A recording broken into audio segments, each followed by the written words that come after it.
Leader of the Labour Party, Jeremy Corbyn. There are obviously many problems that face the people of this country. Those problems actually emanate from our own government. A government failing on housing, failing on the NHS, failing to create good quality, secure jobs, and its own candy-floss world of economic targets not even meeting those. The one certainty of George Osborne and his 5-year plan is it's always 5 years away. It doesn't matter where you are, it's always 5 years down the line. I'm in favour in 2020 of a vote leave. Absolutely vote leave. Vote for the Tory government to leave office.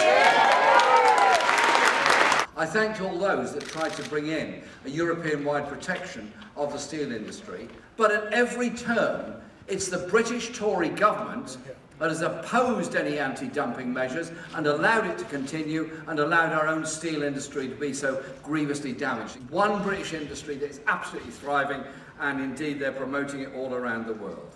It's called the tax avoidance industry.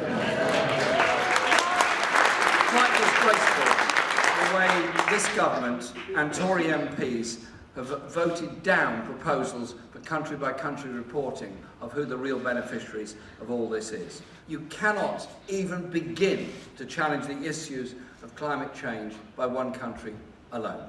We either send pollution to Europe or receive pollution back from Europe. So those that say, leave, do it all on your own, well, it don't work like that, because you know what happens? I'm really alarmed about it.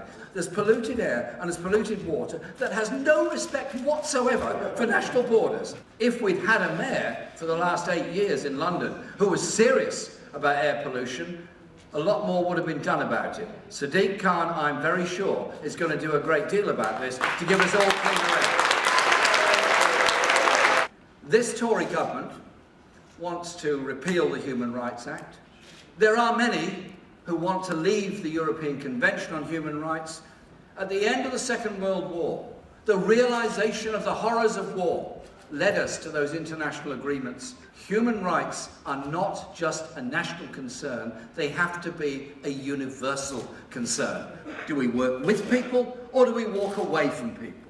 Do we allow xenophobes to take over, or do we instead occupy that political and intellectual territory of the idea that you can solve things together?